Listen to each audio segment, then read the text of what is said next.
오늘 저는 여러분들과 함께 기도에 관해서 이야기하려고 합니다. 여러분, 우리가 하나님을 믿기에 기도하면 그 기도의 능력이 나타나게 되어져 있습니다. 그런데 어떻게 나는 기도하는데 왜 능력이 나타나지 않을까? 그렇게 궁금해하시는 분들에게 오늘 본문에 해답이 있음을 꼭 기억하시고 같이 잘 따라와 주시길 부탁드리겠습니다. 여러분, 제가 서울에서 사역을 하다가 부산 수영노교회로 부목사로 부임을 하게 되었을 때입니다. 그때는 이제 목사가 된 지 몇 년 안 지났을 때예요. 그때 수영노교회에 부임을 하고 제 차례에 이제 본 예배에 이렇게 강단에 서서 설교하려고 순서를 기다렸는데 사역자만 해도 120명이 넘으니까 교인이 3만 명 이상 되잖아요. 그래서 제 차례에 수요 예배까지 오는 데가 3개월이 걸렸습니다. 3개월 차 때 드디어 저에게 설교할 기회가 와서 설교를 준비하고 있는데 그때 때마침 교구에 있었던 한 분이 저에게 달려오신 거예요. 목사님, 이번 주에 목사님 설교하시는데 제가 알고 있는 분 한 분 모시고 와도 되겠습니까? 아이고, 그럼요. 당연히 모시고 와야죠. 그런데 제가 모시고 오는 분의 자제가 귀신에 들렸습니다. 제가 등골이 서늘해지는 거죠. 왜 모시고 오겠다는 겁니까? 귀신 쫓아내달라고. 여러분, 제가 그때까지 목사의 타이틀을, 목사 직분을 받고 있지만 한 번도 귀신을 쫓아내 본 적이 없습니다. 그런데 목사 체면에 아이고, 안 됩니다. 다음번에 우리 담임 목사님께 모시고 갑시다. 이렇게 말을 해야 되는데 그래도 체면이 있어서 아이고, 그러면요 집사님 꼭 모시고 오십시오. 설마 모시고 오겠나 싶었습니다. 그리고 그 귀신 들린 사람이 설마 오겠나 라고 생각을 한 거죠. 근데 설교를 딱 강단에 올라가서 강단 있게 이렇게 선포를 했습니다. 그리고 예배가 불이 꺼지고 이제 성도들이 남겨져서 기도를 하고 있는 가운데 제가 강단에 내려가니 저쪽에서 몇 분이 걸어오는 거예요. 불사 드디어. 그리고 그 집사님이, 그 여집사님이 두 분 아빠와 엄마를 모시고 나오는데 한 청년, 대학생이 이제 들어갈 만한 나이의 청년을 데리고 나온 거예요. 그 아이가 귀신에 들렸다는 겁니다. 그 아이가 진짜 귀신에 들렸는데 저는 본 적이 없죠. 괴성을 지르고 심각한 눈빛에 막 헛소리하는 이런 것을 제가 본 적이 없습니다. 그런데 그 부모가 그 아이가 너무 그렇게 귀신 들려서 뭐 이상한 것을 보고 이상한 말을 하니까 너무 안타까워서 저에게까지 찾아온 겁니다. 저는 이렇게 앉으라고 했습니다. 자, 여기 방석을 깔고 여기 무릎 꿇고 잠깐 앉으라고. 그리고 엄마 아빠는 뒤에 서 있고 옆에 있는 집사님도 서 있고 제가 그 청년 머리에 손을 얹었습니다. 여러분, 또 들은 것들이 많아가지고 또 성경을 읽고 묵상을 하고 가르치다 보니까 그렇게 하면 되겠다 생각을 한 거죠. 머리에 안수하고 용기를 내서 외쳤습니다. 내가 나사렛 예수의 이름으로 내게 명하노니 이 더러운 귀신아, 이 아이에게서 당장 떠나거라. 한 2번, 3번 외치고 열심히 기도하는데 어떤 일이 일어났겠습니까? 아무 일이 안 일어났습니다. 얼마나 당황스러운지. 이 아이가 분명히 괴성을 지르거나 하지도 않아요. 지금 귀신에 안 들렸으면 어떡하지라는 생각이 가슴 한켠에서 쑥 올라오는 겁니다. 혹시나 정신질환이면 어떡할까? 내가 정신질환 아이에게 손을 얹고 귀신아 나가라고 하면 이거 웬 코미디인가? 라는 생각이 들었습니다. 그래도 그 부모들이 본 것이 있고 이 아이도 그렇게 생각했기 때문에 나왔다고 생각하고 다시 한 번 더 머리에 손을 얹고 한 번 더 했습니다.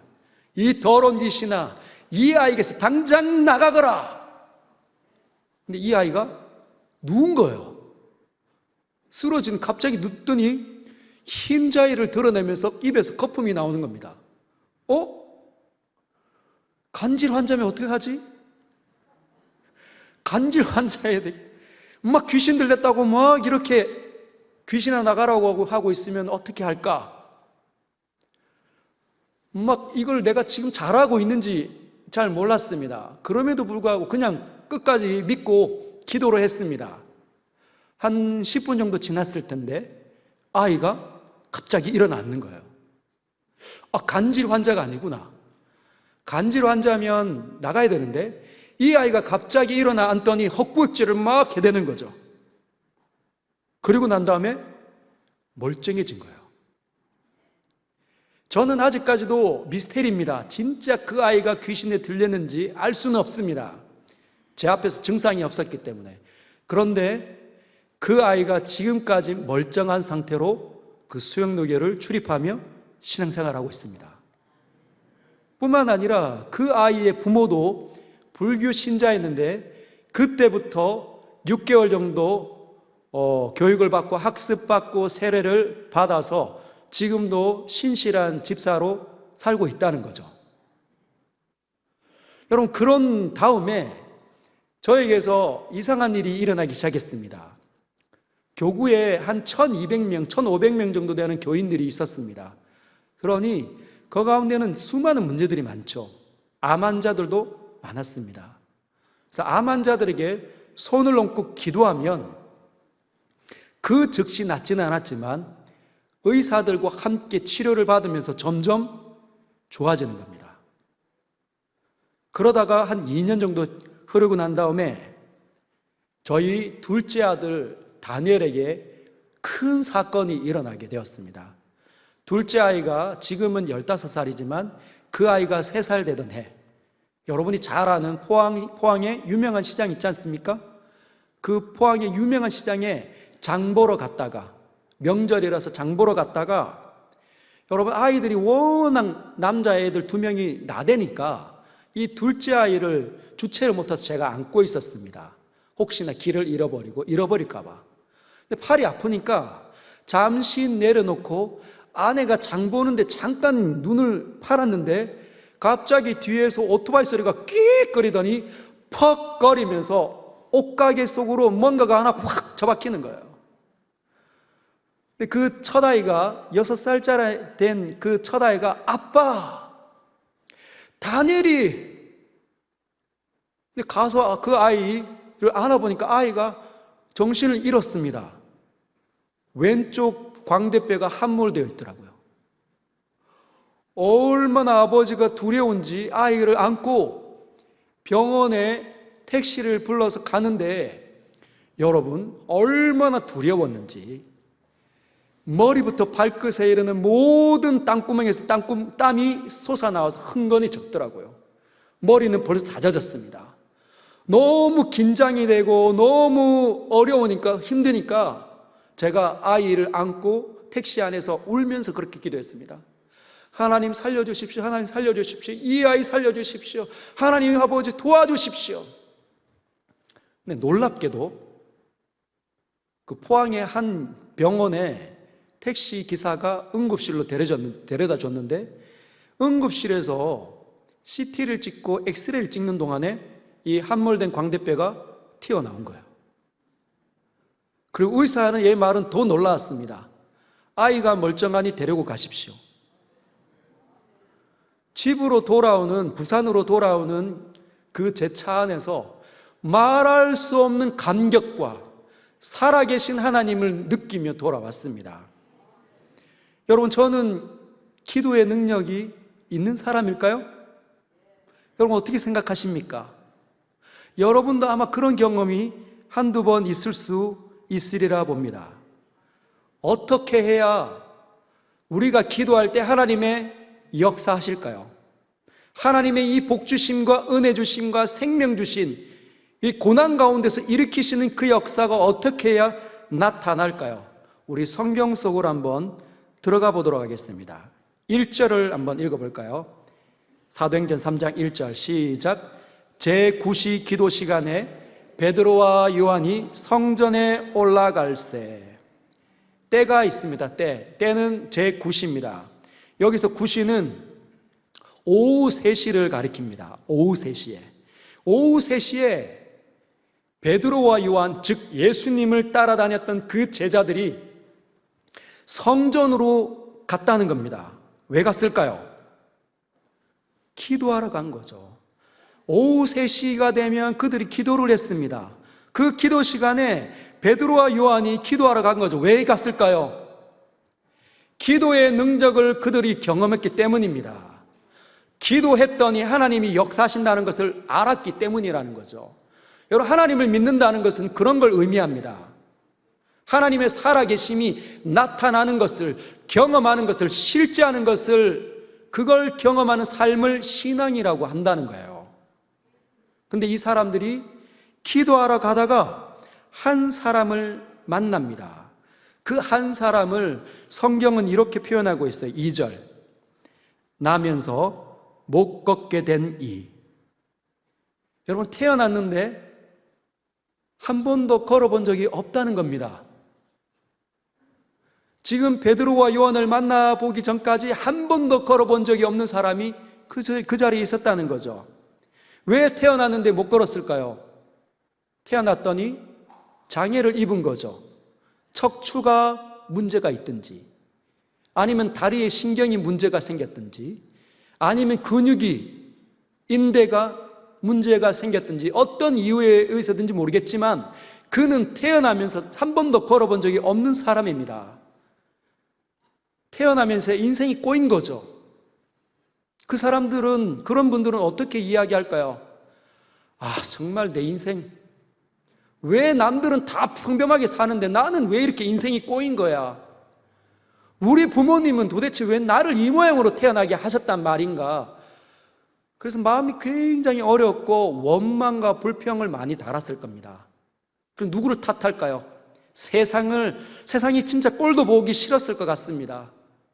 성악에 다니는 사람 다 그냥 보고 싶어 하지 않았을 수도 있을 것 같아요. 그러면 막 자존심도 되게 세고, 그런데 자존감도 너무 낮으니 고집도 뭐 엄청 부리겠죠. 근데 이 사람이 먹고는 살아야 되니까, 생존을 해야 되니까 한 가지 일을 선택했습니다. 생존하는 방법으로. 구걸하는 겁니다. 구걸. 남에게 도움을 요청하는 거죠. 얼마나 자존심이 상할까요? 도와달라고 하는 거. 근데 도와달라고 안 하면 먹고 살 길이 없으니까 도와달라고 하는 겁니다. 이 사람이 구걸하는 방법을 선택했는데, 여러분, 제일 구걸이 잘 되는 곳을 찾게 되겠죠. 오늘날에도 사업을, 장사를 하려면 사람들이 많이 다니는 곳을 선택을 해야 합니다. 사람들이 거의 안 다니는 곳에 사업장을 열면 잘 안 돼요. 특별히 음식점 같은 거. 이 사람은 사람이 많이 다니는 곳을 선택을 했습니다. 어디일까요? 성전이 떠올라온 거죠. 그곳은 또 사람들이 하나님을 만나러 들어가는 자리다 보니까, 하나님께 기도하고 예배 드리러 가는 자리다 보니까, 그 성전에 지나다니는 사람들은 이미 마음이 좋은 거예요. 왜요? 하나님께 내 문제를 놓고 기도하려고 하면 내가 남에게 호의를 베풀어야 되니까 이미 마음이 좋아진 거죠. 그러면 지갑이 잘 열리고 주머니를 잘 열어서 뭐 한 푼이라도 주는 겁니다. 10명당 1명은 주겠죠. 아마 그런 생각을 갖고 성전을 선택했던 것 같습니다. 근데 오늘 성경을 보면 그곳이 미문이라고 하는 거예요. 미문. 한번 따라 해볼까요? 미문. 이것이 성전에 들어가는 여러 문이 있었는데 미문이라고 불리는 곳이었습니다. 아름다울 미, 드나드는 문. 성전으로 가는데 매우 아름다운 겁니다. 금이 박혀 있고 은이 박혀 있고 보석과 여러 가지 장식으로 치장한 그 문에, 그곳을 선택을 했습니다. 그러면서 오늘도 자리를 깐 거죠. 사람들이 데려다 주니까 거기서 이야기를 하는 겁니다. 외치는 겁니다. 아침부터 아마 외쳤겠죠. 한 푼 주세요. 지나가는 사람들 저를 한번 봐주세요. 도와주세요. 한 푼만 주세요. 그런데 때가 지금 오후 3시가 되었습니다. 남들은 다 쉬어야 되는데 오후 3시가 되면 가장 더운 시절 아닙니까? 시간대 아닙니까? 그때까지 남아서 계속 구걸하고 있습니다. 근데 때마침 예수님의 제자 베드로와 요한이 지나가는 거예요. 그 사람들을 보면서 이 나면서 한 번도 걷지 못한 이 안진뱅이가 다시 이야기합니다. 한 푼 주세요. 아마 기대감을 갖고 그냥 혹시 주겠지라는 생각을 갖고 이야기를 했을 것 같습니다. 그런데 베드로와 요한이 멈춰 서는 거예요. 베드로와 요한이 멈춰 서더니 그 사람을 쳐다보는 겁니다. 그리고 이렇게 이야기하는 거죠. 4절에 베드로가 요한과 더불어 주목하여 이르되 우리를 보라. 우리를 봐. 그 이야기를 딱 들었더니 무슨 생각이 들까요? 눈을 마주쳤습니다. 마주치면서 무슨 생각을 했을까요? 아, 드디어 이 사람들이구나. 하나님께서 나에게 보낸 천사 같은 사람들이구나. 곧 돈을 주겠지. 돈을 아마 기대했을 것 같습니다. 여러분, 세상은 항상 교회를 향하여서 기대하는 게 있습니다. 뭘까요? 물질. 야, 너네들 예수 믿는다면서, 예수 믿고 변화되어서 사랑한다고 말하는 너희들, 우리 이렇게 어려움을 당할 때 우리 도와줘야지. 우리 왜 안 돌보니? 너네들 사랑이 많다면서. 여러분, 사람들은 교회 가면 돈을 교회가 잘 준다는 인식을 갖고 있습니다. 제가 이 서영교회 부임하기 전에 남서울교회에서 사역할 때 매주 목요일마다 구름대와 같은 서초구 일대에 있는 사람들이 다 오는 거예요. 아침 7시만 되면 수백 명에 이르는 사람들이 남서울교회 가면 돈을 나누어 준다는 이야기를 듣고 다 몰려와 있습니다. 여러분, 세상은 하나님께 가까이 와놓고도 하나님에 대해서 관심이 없는 거죠. 여러분, 나면서부터 걷지 못한 이 사람이 날마다 성전 그 미문 앞에서 구걸은 하고 돈을 바라보고는 있지만, 여러분, 성전은 진짜 하나님이 역사하시는 곳이잖아요. 하나님을 느낄 수 있는 곳 아닙니까? 근데 그곳에서 그냥 돈만 기대하는 거죠. 하나님께 관심이 없는 겁니다. 여러분, 하나님을 만나면 사람이 돈보다 더 중요한 것이 있음을 발견합니다.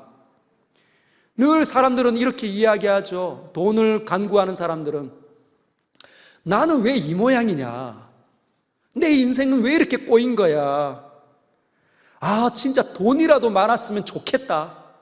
한번 원 없이 써봤으면 좋겠다. 여러분, 우리 알지 않습니까? 돈이 많다고 인생이 풀리는 게 아닌 줄.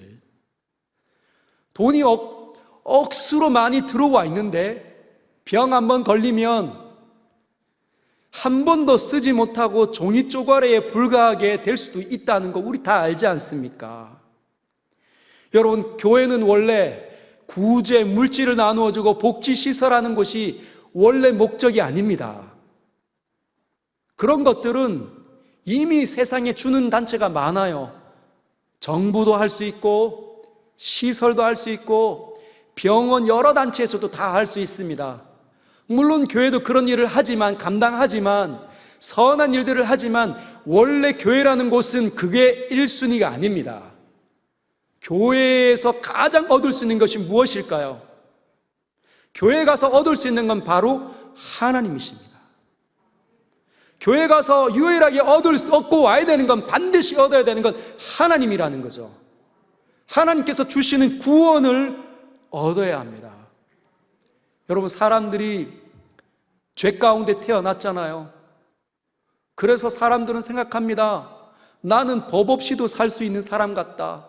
우리 엄마는 법 없이도 살 수 있는 사람인 것 같다. 저 양반은 법 없이도 살 수 있는 사람이다. 절대 안 그렇습니다.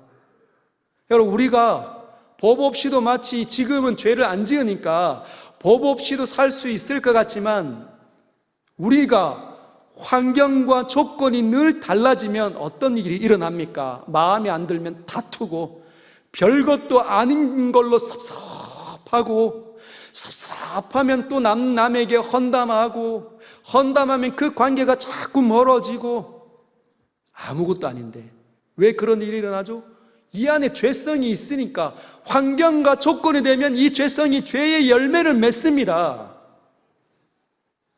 그것이 절망감이라는 거죠. 절망감. 나는 그렇게 안 살고 싶은데 자꾸 내 안에 게으름이, 나태함이, 세상에 대한 두려움이, 나는 안 돼, 나는 끝장났어. 여러분, 왜 끝장이 났습니까? 안 끝장났습니다.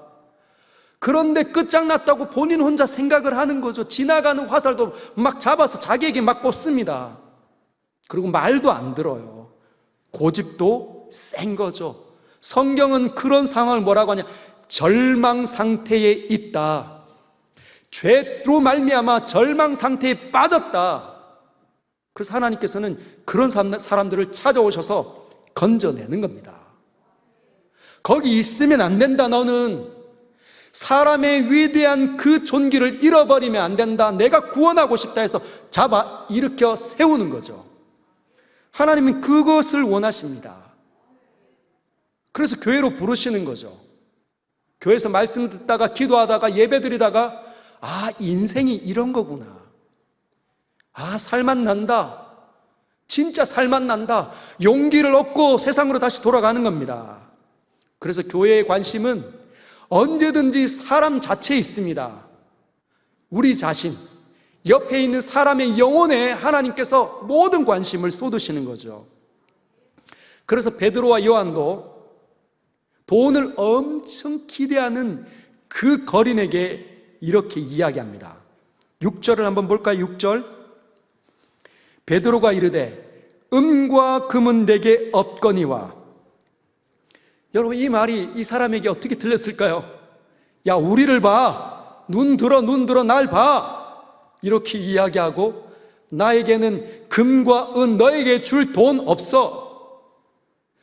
여러분, 이 사람이 지금 돈을 기대했는데 한 푼이라도 받아야 오늘 저녁도 끼니를 때울 텐데, 그럼 뭐 하려고 보라고 한 거야? 장난하는 거야 지금? 이런 마음이 쑥 올라왔을 때 베드로가 이렇게 이야기합니다. 내게 은과 금은 내게 없거니와 내게 있는 이것을 너에게 주노니 나사렛 예수의 이름으로 일어나 걸어라. 나에게 예수 그리스도가 있다. 내가 이걸 주노니 일어나 걸어라 하고, 여러분, 오른손을 잡아 일으켜 당겨버렸습니다. 일어날까 안 일어날까? 이런 생각하지 않았다는 거예요. 안 일어나면 어떡하지? 그 생각하지 않고 잡아서 끌어 당겨버렸습니다. 그래도 어떤 일이 일어났습니까? 7절에 오른손을 잡아 일으키니 발과 발목이 곧 힘을 얻고, 8절에 뛰어 서서 걸으며 그들과 함께 성전으로 들어가면서 걷기도 하고 뛰기도 하며 하나님을 찬송하니, 모든 백성이 그 걷는 것과 하나님을 찬송하는 것을 보고 그가 본래 성전 미문에 앉아 구걸하던 사람인 줄 알고 그에게 일어난 일로 인하여 심히 놀랍게 여기며 놀라니라. 오른손을 잡아 일으켰는데 엄청난 일이 일어났습니다. 한 번도, 태어나면서 한 번도 어떻게 걷는지를 방법을 모르는 사람이 걷기 시작한 거예요. 여러분, 이게 엄청난 기적입니다. 쉽게 생각하면 안 됩니다.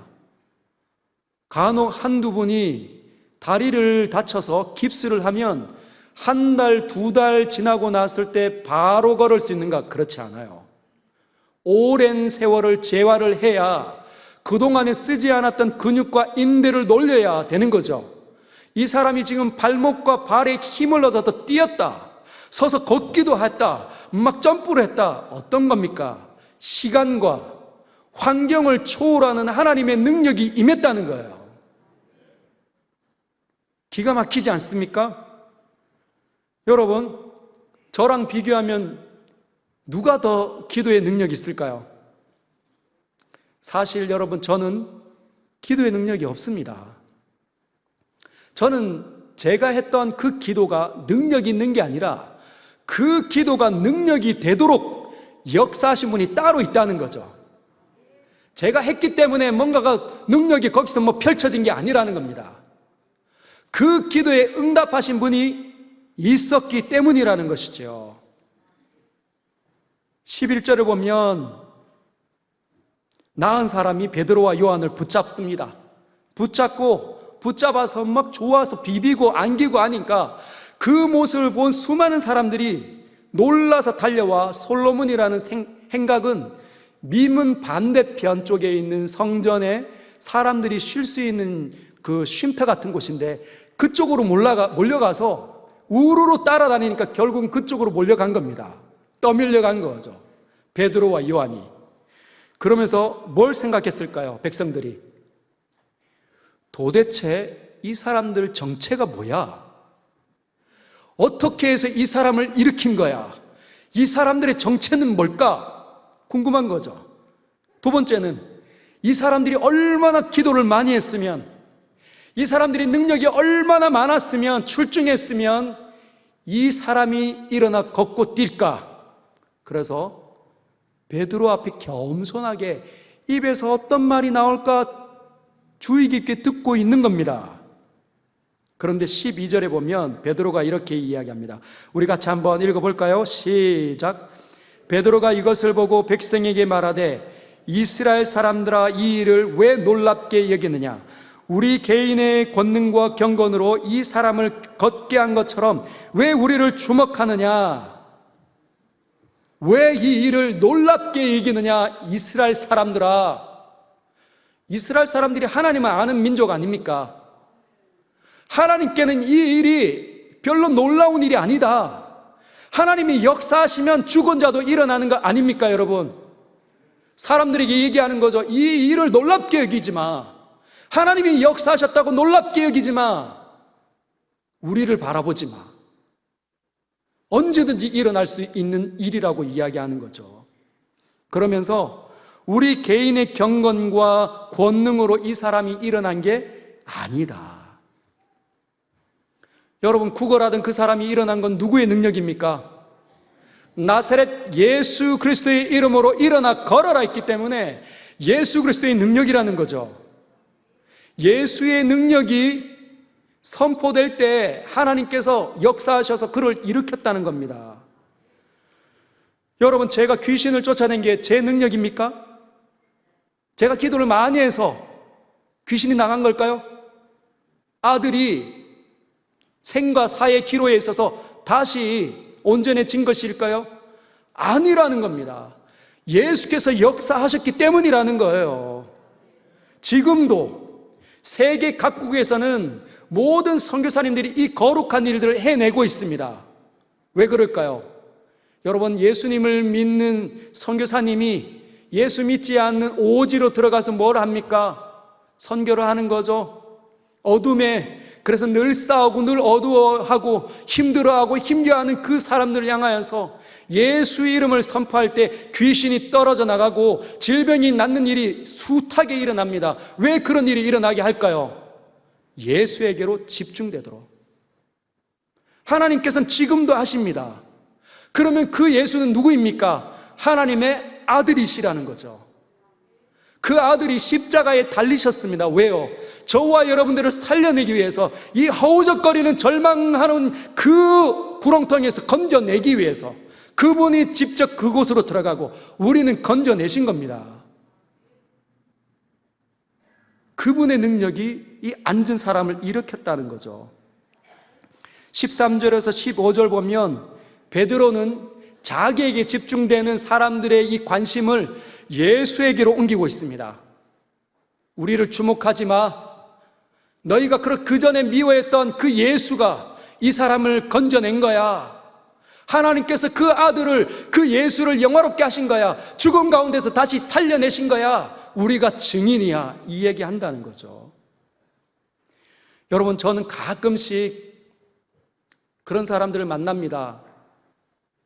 기도의 능력이 있다고 말을 하고 치유의 은사가 있다고 말을 하는 분들을 간혹 만날 때가 있습니다. 근데 대다수는 그렇지 않은데 그 중에 어떤 분들은 가만히 들여다보면 하나님께 초점을 맞추기보다는 자기에게 초점을 맞추시는 분들이 있어요. 이렇게 이야기하시더라고요. 내가 40일 금식 기도했더니 이런 능력을 주셨습니다. 그게 뭔 말입니까? 내가 40일 기도했으니까 대단하죠. 저에게 묻는 거면, 목사님 40일 해봤습니까? 나는 40일을 금식으로 기도한 사람입니다. 그래서 이 능력을 주님이 주셨습니다. 여러분, 하나님께 올라가야 되는 그 영광과 주목을 자신이 가로채면, 여러분, 어쩌면 그 사람이 행하는 그 능력은 하나님께로 온 것이 아니라 다른 쪽에서 왔을 수도 있습니다. 마귀로부터 왔을 수도 있는 거죠. 아니면 설령 하나님께서 주셨다 하더라도 이제는 더 이상 선하게 사용되지 않는 겁니다. 왜? 자신의 영광을 드러내고 있으니. 여러분, 하나님을 믿는 사람들은 언제든지 자신이 무익하다는 것을 고백하는 사람들이에요. 하나님을 믿었더니 나는 진짜 아무것도 아니구나. 나는 진짜 인생을 헛살았구나. 이게 보이는 거죠. 여러분, 베드로가 어떤 사람이었습니까? 혈기가 왕성한 사람, 그래서 막 잘난 체하는 사람, 우쭐한 사람, 까불지 마, 내가 예수님의 수제자야 라고 했던 사람. 그런데 3번 예수님을 모른다 배반한 사람. 요한도 마찬가지입니다. 선수치기를 얼마나 잘하는지. 요한도 그런 사람들인데, 이 사람들이 지금 자신에게 집중되어져 있는 그 모든 관심을 우리는 아무것도 아닙니다. 우리가 능력을 행한 것이 아니라 우리가 믿는 그 예수께서 기적을 행하신 것입니다라고 이야기합니다. 그러면 이쯤에서 여러분들 마음속에 아마 이런 마음이 생각이 드실 수도 있죠. 그런데 목사님, 저는 왜 안 됩니까? 저도 예수님 믿고 저도 예수님을 의지하는데 저는 왜 병 안 낫고 하나님이 역사하는 것 같은 그 일들이 안 일어납니까? 목사님도 목사님 그 기도에 특별한 능력이 없다면서요. 하나님께서 역사하시니까 그 일이 일어난다면서요. 왜 나에게는 하나님이 역사하지 않는 겁니까? 여러분, 차이가 분명히 있을 수도 있습니다. 하나님께서 우리가 기도한다고 하나님께서 모든 때에 역사하시지 않습니다. 그러면 하나님께서 역사하시는 그 순간은 그런 것들은 어떻게 해서 일어나게 될까요? 16절에 나와 있습니다. 16절에 비밀이 있습니다. 비법이 있습니다. 같이 한번 읽어볼까요? 시작. 그 이름을 믿음으로 그 이름이 너희가 보고 아는 이 사람을 성하게 하였나니 예수로 말미암아 난 믿음이 너희 모든 사람 앞에서 이같이 완전히 낫게 하였느니라. 할렐루야. 답을 얻으셨습니까? 오늘 꼭 비법을 알아가십시오. 믿음의 차이라는 거예요. 믿음의 차이. 아니 목사님, 저도 믿음이 있는데 저 믿습니다. 근데 왜 안 됩니까? 여러분, 성경에서 말하는 믿음대로 돼야 된답니다. 오늘 본문을 보면 예수로 말미암아 난 믿음이라고 되어져 있어요. 그냥 내가 일반적으로 생각해 오던 방식에 믿음은 이거구나 해서는 안 된다는 거죠. 성경이 말하는 그 믿음과 일치되어야 기도의 역사가 나타난다는 겁니다. 그게 뭘까요? 여러분, 어떤 분들은 믿음을 이렇게만 생각하시는 분이 있습니다. 확신. 병이 나을 줄 믿습니다. 믿습니다. 믿습니다. 믿습니다. 나 확신하고 있어. 확신하고 있어. 근데 왜 안 낫습니까? 그게 믿음이 아니라는 거예요. 마치 그 믿음을 유리겔라, 옛날에 초능력을 발휘했던 막 숟가락 휘기 했던 사람 있지 않습니까? 이거 여러분, 이거 다 휘어질 줄 확신하십시오. 믿으십시오. 믿으십시오. 믿으십시오. 이것을 기독교가 말하는 믿음이라고 생각하시는 분들이 있는데 아닙니다. 성경에서 말하는 그런 믿음은 뭐냐? 이런 거죠. 믿음은 하나님을 느끼게 만드는 거예요. 하나님을 바라보게 만드는 게 믿음입니다. 여러분, 하나님을 느끼지 못했던 사람, 하나님이 없다고 생각하는 사람들은 어떻게 살까요? 내 인생은 나의 것이죠. 하나님이 없는데 내 인생은 나의 것이잖아요. 그래서 내 마음대로 사용합니다. 내 마음대로 사용해서 내가 사랑하고 싶으면 사랑하고, 내가 그냥 떠나고 싶고, 내가 버리고 싶으면 버리고, 내가 미워하고 싶으면 미워하는 거죠. 왜? 내 인생은 나의 것이니까. 하나님이 없으니까. 하나님이 안 느껴지니까. 여러분, 여기 서 있는 저도 그랬습니다. 하나님이 느껴지지 않을 때, 하나님을 안 믿을 때 내 인생은 나의 것이었습니다. 나를 칭찬해주고 나를 좋아해주는 내 친구들은 내가 좋아했지만 나에 대해서 헌담하는 사람 내가 끝없이 미워했습니다. 그런데 어느 날부터 교회를 다녔는데, 교회를 다니면서 어느 날 믿음이 생겨난 거예요. 교회 다닐 때 바로 믿음이 나온 게 아닙니다. 들어온 게 아닙니다. 어느 날부터 나도 예수님 믿고 싶다. 그런 마음을 갖고 마음 문을 열었더니 하나님의 세계가 펼쳐지는 거죠. 하나님께서 계셨구나. 이 세상이 우연히 만들어진 것이 아니구나. 하나님을 자각하는 그 순간부터 믿음이 생겨나기 시작한 겁니다. 근데 여러분, 거기까지만 하면 성경이 원하는 믿음이 아니에요. 기도가 역사되어지는 믿음이 아닙니다. 어디까지 가야 될까요? 믿음은 항상 요구되어지는 자리가 있습니다. 어느 자리입니까? 하나님을 사랑하는 자리까지 가야 되는 거예요. 무슨 말이죠? 내가 지옥 가야 되고, 내가 저주받아야 되고, 내 마음대로 했기 때문에 내 아내에게, 내 남편에게 내 마음대로 그냥 말을 던져서 상처 주고 살면서도 하나도 아프지 않았던 그 모든 것들이 하나님이 느껴지니까 어떻게 하는 거죠? 미안해지기 시작하는 거죠. 하나님의 사랑을 받고 나니까 내 대신 예수께서 죽으셨구나. 내가 죽어야 되는데 하나님 나를 참으셔서 이렇게 예수를 보내셨구나. 그 사랑이 깨달아지니까 이제 나쁜 말이 안 나가는 겁니다. 복수를 해야 되는데, 나에게 나쁜 짓을 하면, 나쁜 욕을 하면 한 대를 맞으면 두 대를 때려줘야 되는데 못하는 거예요. 왜? 하나님이 느껴지니까. 하나님이 싫어하시니까. 하나님이 싫어한다는 생각이 들어오니까 못하겠는 거예요. 한 대 때려줘야 속 시원한데 못하는 겁니다. 그리고 어떻게 하는 거죠? 하나님이 원하는 일을 하는 거예요. 손을 내미는 겁니다. 여러분, 갈등이 일어날 때, 아무 일이 안 일어날 때는 손을 내미는 건 누구나 할 수 있죠. 갈등이 일어날 때 손을 누가 내밀 수 있습니까? 위에서 천불 나는데, 미치겠는데, 속이 상했는데, 섭섭함이 일어나는데 어떻게 손을 내밉니까? 사과는 여러분, 정말 어려운 주제입니다. 사과한다는 건. 내 자신을 그냥 내가 꼭 다물지 못하면 사과 안 일어납니다. 자존심이 허락하지 않는 거죠. 이 자존심이 막 살아서 넘치면 절대로 못하는 게 사과입니다.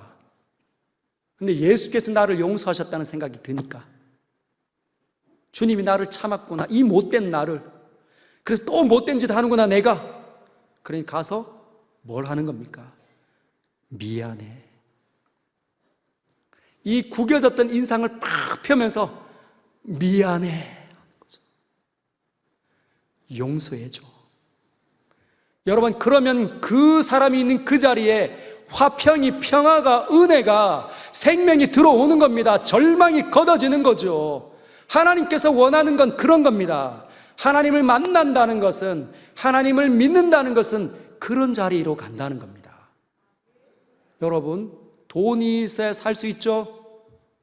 저도 그렇게 생각했습니다. 돈을 억수같이 벌어가지고 집도 사고 차도 사고 땅도 사고 떵떵거리며 살아보자. 하나님 없을 때는 그럴 수 있어요. 하나님은 안 느껴지니까. 돈이 있어야 미래를 보장받는다고 생각하지 않습니까? 근데 하나님을 느끼기 시작하면, 믿음이 생기면, 하나님, 돈 없어도 저 살 수 있습니다, 이제. 돈 없어도 사랑하며 사는 것이 무엇인지 알게 됐습니다. 왜요? 하나님 살아계셔서 나와 함께 하시지 않습니까? 역사하시고 베풀어 주시고 도와주신다니까요. 그래서 그 믿음이, 그런 믿음을 갖고 하나님을 신뢰하는 사람이 기도하면 역사가 나타나는 겁니다. 그 사람의 개인적인 경건성이 많이 낮다고 한다 하더라도 40일 작정 못해도 상관없습니다. 예수를 신실하게 믿고 의지하며 그분을 존중히 여기면 하나님께서 역사하실 수밖에 없습니다. 사랑하는 서연의 성도 여러분, 그리고 오늘 저희 교회 가운데 처음 나오신 우리 귀하신 분들 여러분 환영하고 축복합니다. 정말 잘 나오셨습니다. 여러분, 우리가 여러분을 진짜 많이 기도하고 하나님의 영광의 존귀함을 잃어버리지 않고 회복하고 살기를 학수고대하면서 여러분들을 놓고 기도했지만, 그리고 기다렸지만, 저희들보다 훨씬 더 오래전부터 하나님께서 기다리셨습니다. 하나님께서 사랑하고 싶으셔서, 사랑을 주고 싶으셔서 허우적거리지 않기를. 여러분, 인생의 이 본분은 절망하는 것이 아닙니다. 낙심할 만한 일을 경험하면 누구나 다 낙심하는 거죠. 두려워하는 일을 만나면 다 두려움에 떨고 고통하고 신음하는 자리에 떨어지지만, 하나님을 믿는 사람들의 자리는 그 자리가 아닙니다. 하나님을 경험하기 때문에 용기를 얻어서 세상으로 다시 뛰쳐 들어가서 세상을 능히 다루어내는 핸들링 하는 거죠. 하나님 그렇게 보고 싶어 하시는 겁니다. 이제는 가정이, 평화와 샬롬이, 은혜와 생명이, 사랑이 넘쳐나기를, 직장 속에서 여러분들 때문에 더 잘되고 은혜가 되기를 주님 기다리셨다는 겁니다. 여러분, 잘 나오셨습니다. 정말 하나님께서 예비한 그 거룩함, 그 존귀함들이 오늘 이 성전에 가득하여서 들려지는 사람마다 일어나기를 주님의 이름으로 축복합니다.